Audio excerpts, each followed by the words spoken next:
Hello, here we are talking to Acharya Girish. He's an expert on yoga and Indian culture. Acharya, why don't you tell something about yourself? Well, I'm an ordinary human being, but yes, has devoted my 33 years of my life in the study, learning and applying and practicing yoga, and simultaneously I have been teaching yoga during the last 33 years. Also I got a tremendous opportunity to conduct some research studies into yoga in the field of stress management, asthma, diabetes, and the human consciousness.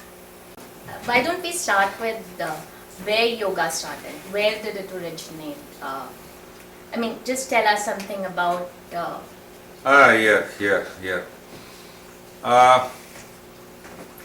Yoga is 6,000 years old tradition, and it has over 3,000 masters who lived much before 2,000 years from now. And we have over 1,000 texts on yoga. When I use the authentic yoga tradition, I simply mean that this tradition has a consciousness-based approach. It aims at ultimate knowledge of the self. And there has been a constant and consistent development and evolution of knowledge and practices of yoga during the last 6,000 years until today.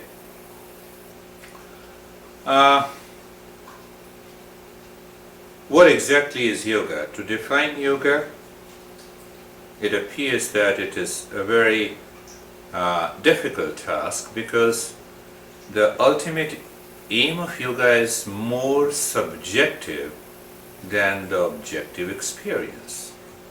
It discovers the real self. When I looked into the literature, I found there are over 52 definitions of yoga.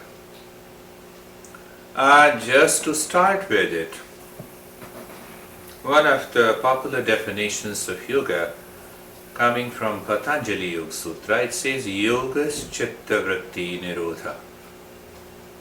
Literal translation is yoga is the restraint of modifications of the mind. To simplify for the viewers, it simply means that yoga is emptying the mind of its contents. But then what happens if you empty the mind of all its contents? Your language, your communication, your sensations of being, your understanding comes through the intellectual reasoning. Then what happens?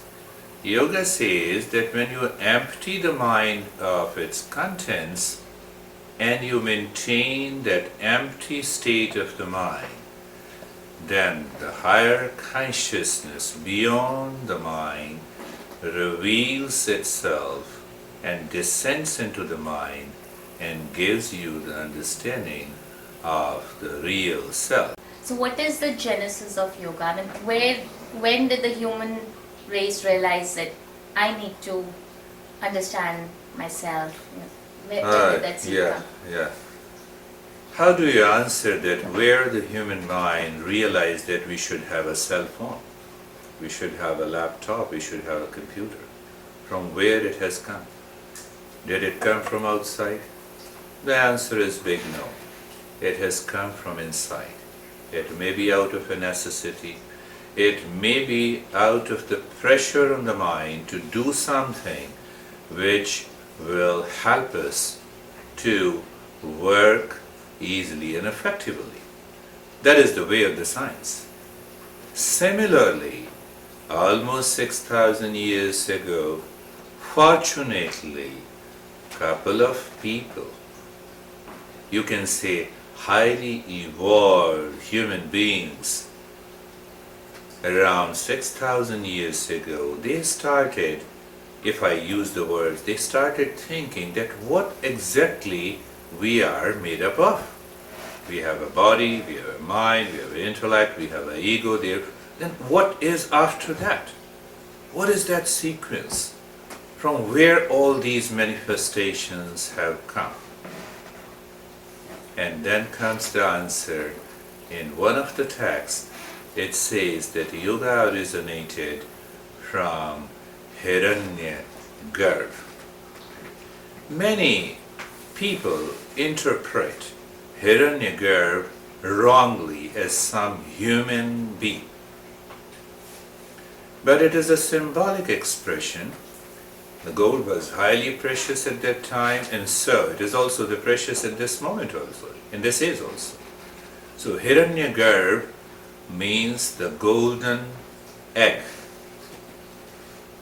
And the golden egg is a symbolic expression of the highest state of the consciousness, according to yoga, that dwells deep within us.